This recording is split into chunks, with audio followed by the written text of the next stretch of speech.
What is up, guys? Welcome back to another video of mine. Today I kind of want to talk about my top 5 Evolution 2013 stories. As you guys may know, if you watched my past video, EVO 2013 happened this past weekend, and it lived up to its hype. It's EVO every single year has so many stories, because there's so many games, and each year the stories are coming in, and they're so strong, and it lived up to its hype. Like, that's all I can really say. And there's 5 stories to me in particular that really stood out. There's some other stories I'm sure, but I didn't really follow them.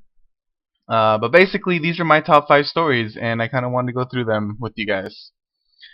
So number 5, first and foremost, is Reynolds Evo Champ for KOF 13, and this is kind of also with it America winning, I believe, 5 titles, which is an Evo record. So if you guys, like I explained in Evo, a lot of countries come in here. I believe they said up to 50 ended up showing up this year, playing for all the different games and stuff like that. And America, this is our home soil, but the Japanese and Koreans are just so strong.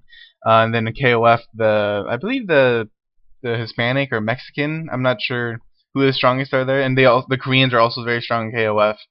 And the reason I kind of grouped these two together is because KOF last year was won by Korea, and I'm pretty sure it was dominated pretty badly by Korea. Even with someone like Bala, who is, I believe, Mexican, but he was, in SoCal for a long time, and he couldn't show up this time because of his visa.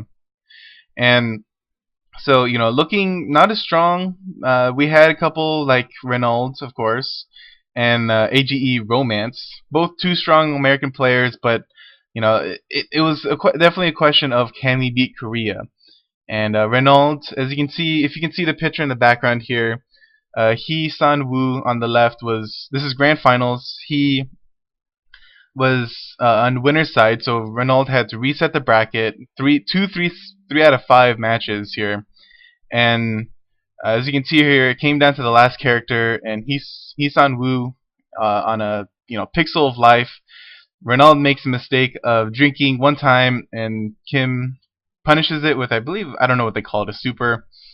And Hee San Woo goes up 2-0 in grand finals when he's in winner's bracket still. So Reynolds was down 0-2, had to win 3 straight games, and then then reset the bracket and then win another 3 games.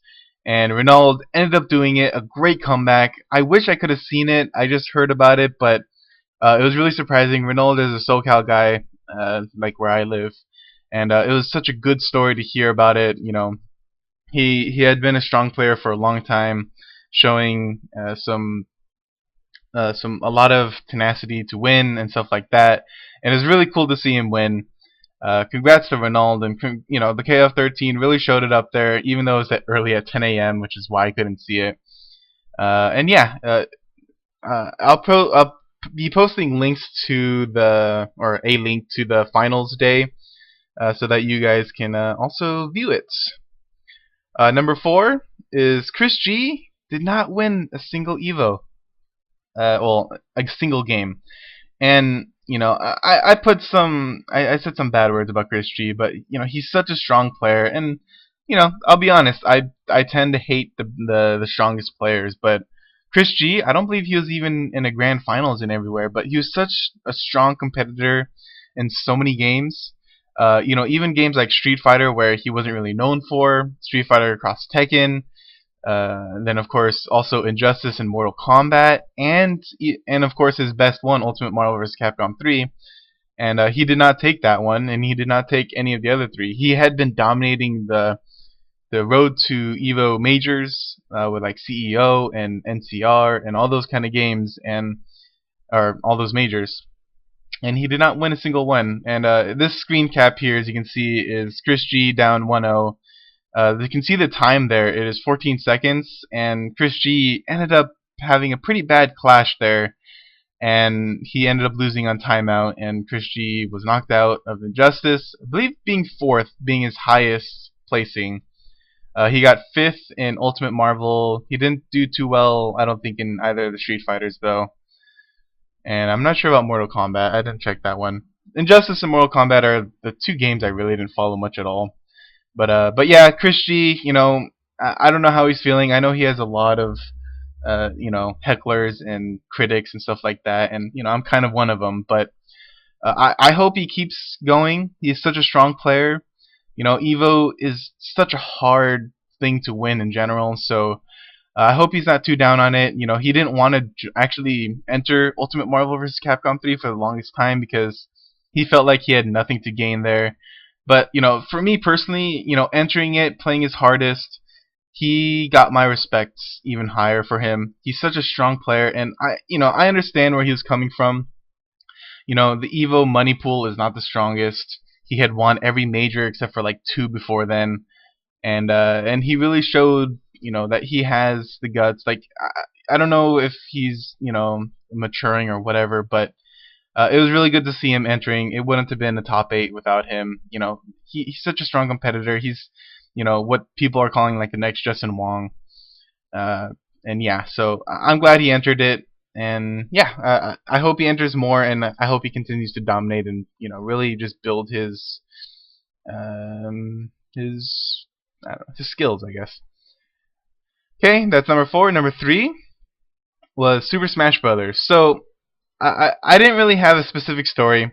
My biggest story is Mango. Well, for the actual tournament-wise, Mango, as I mentioned before, he is one of my favorite players because he is a Southern California player, and he was known for his Jigglypuff for a long time. And he was kind of the first person where I was because my brother in Super Smash Brothers, the first one, he always beat me up with Jigglypuff. And granted, that Jigglypuff and the current Jigglypuff, or the Melee Jigglypuff, is very different. It was still inspiring. I always felt Jigglypuff was a strong character, and it was fun to see him. But as you can see here, Mango is playing Fox, not Jigglypuff. But he does end up winning the whole thing. He entered top 8, I believe, in losers. So he had to fight through, so many battles. While Wobbles, I believe, entered grand finals as winners. Only had to win like 2 matches, while Mango had to win like 6 or something like that, crazy. And Mango he dominated Wobbles. Wobbles has a cool, like the Ice Climbers is such a cool character to see in the grand finals.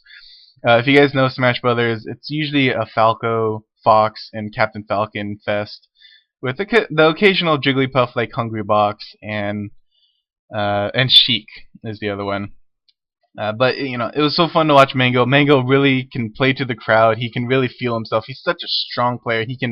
He really controls his character so well, and it makes me really jealous. Like I don't know how Smash Brother players do those kind of things, but Mango he even toyed with Wobbles a little bit in the grand finals, but he put up a good fight. There's a lot of strong players there, like Mewtwo King, Armada with his Peach. Peach is another strong one. And Marth. Well, okay, I'm forgetting a lot of them. But it's definitely Fox Falco and Captain Falcon. I just want to make sure, with the occasional few other ones. Congrats to both of them. Congrats to Mango. And the biggest thing I wanted to talk about, which I realized I didn't see what the stream was at its highest in Street Fighter, but when I saw Evo, this is the middle of the day. This is started at noon. It got up to 140,000 viewers. And from what I saw, it was the highest. Street Fighter 4 was the main title for this Evo, and it should be, as always. But Smash Brothers really showing its viewer count. After Mango won and after all the awards was given, the audience promptly chanted 1 more year, and I really do hope Evo gives it 1 more year. And maybe the new Smash Brothers will be even better, and we'll see a new game finally. It doesn't have to be this 12-year-old game. But yeah, Smash Brothers, a very strong showing, very fun to watch. A lot of fighting game players who don't really respect Smash Brothers was even watching it, saying this is really hype. It's such a fast game. It's like someone called the commentator was saying like, oh, is this like Marvel Junior? And I was like, this has its own merit. Like, both of them are very, fast moving, has a lot of movement, like you can go up and down very much, unlike Street Fighter where, you're mostly grounded. But in a way, Smash Brothers is just so much more exciting because they're kind of breaking the game in a sense where it's like you're not supposed to be able to do some of these things, but it's still fair because everyone can do it, and it's just so fast paced. These combos, like if you don't think of Smash Brothers, you don't think of combos, but there are combos in this game, and it's so hard. It's not like so mechanical and robotic, in my opinion. You have to do a lot of on the fly stuff, and I think Smash Brothers has its own thing. It doesn't need to be named Marvel Jr. And I hope it gets even a later. Like I hope it's I honestly hope it's like the third game, maybe after Marvel and Street Fighter. Which no, Injustice was after Smash Brothers. And yeah, Smash Brothers, great story. As you guys know, with its past troubles and stuff like that, even just before Evo, showed a really great showing. I hope Nintendo saw that and thank Nintendo.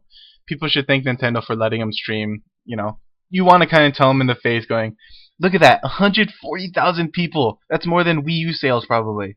Okay, maybe not, but but that was a lot of people watching a 12-year-old game, and I hope Nintendo kind of starts to realize what these outer media can really do for them. Yeah, so that's number 3. Number 2 was Ultimate Marvel vs. Capcom 3 and the revival of Justin Wong.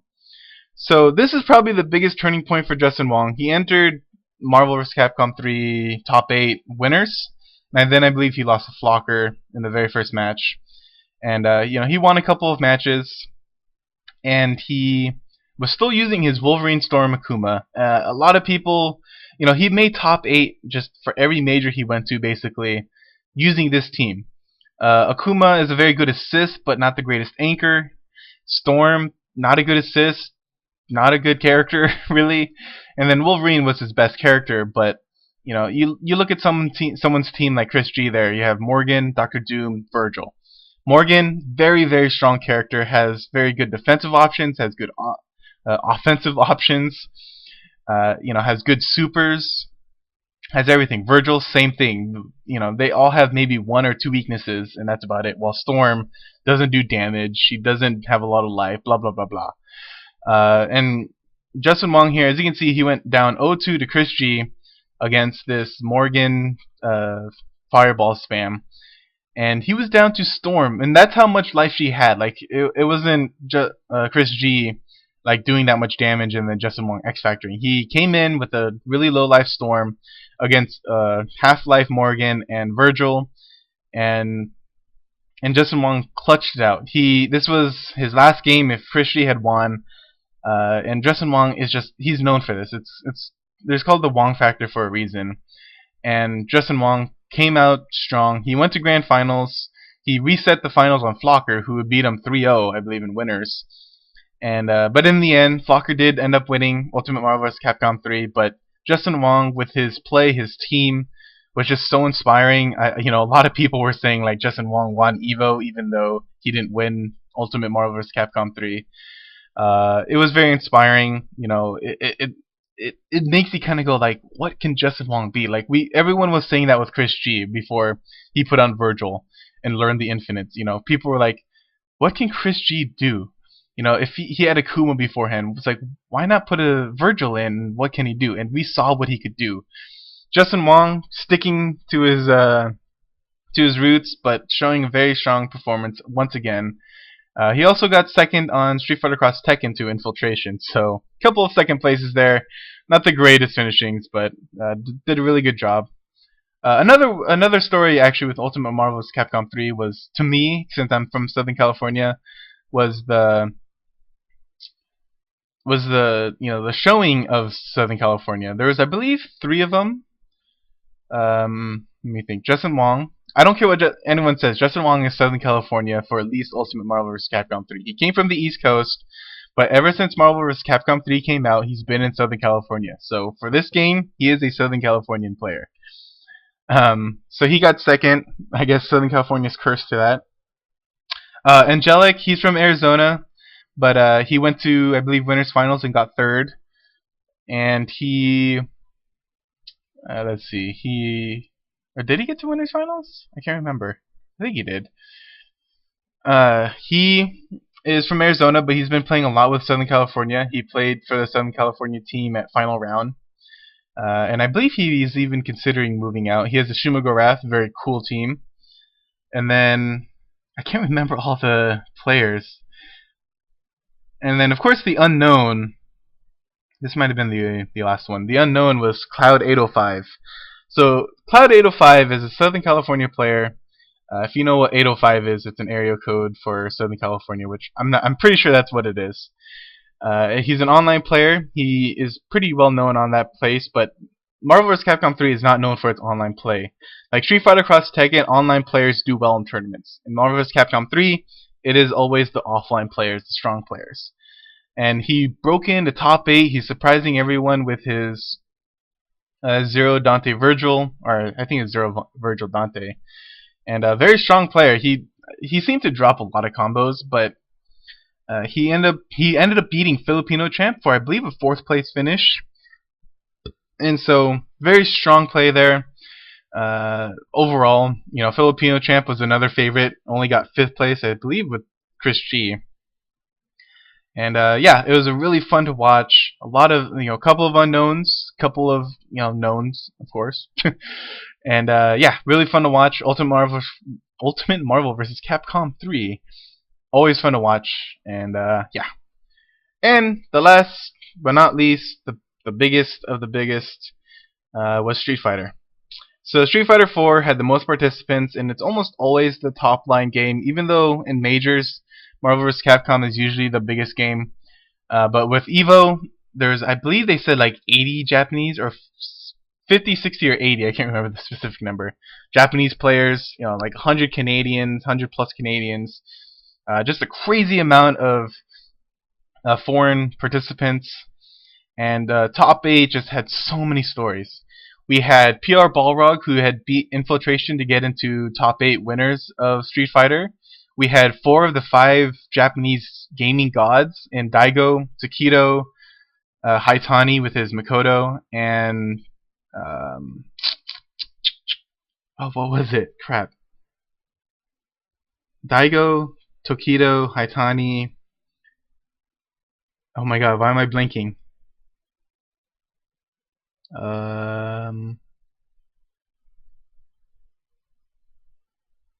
Why can't I remember him? I'll try to come back to it. The other one was GamerB, who made, I think, 2nd last time, and Infiltration was in losers. Wow, why can't I remember it? Shien beat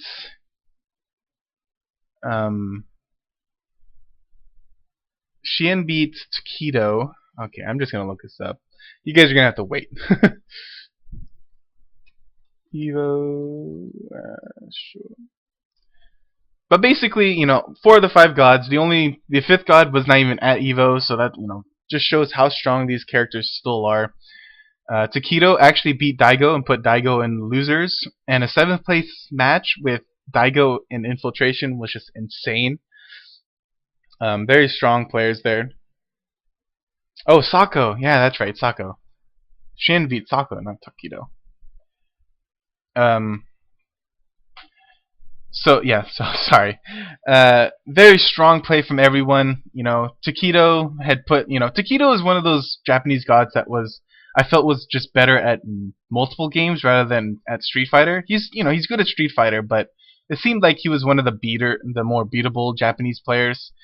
And you know, he did really well. He got 2nd, and it was just amazing. Infiltration was gonna have to make it through losers, going through Daigo, and then he had to go through Sako, who I think many people believe Sako might have had Infiltration's bad matchup, because Akuma is a mix-up character, and Sako's characters, Elo Ryu and Ibuki, were very mix-up heavy, and could get stuns on Akuma very quickly. And if Sako was very on point with his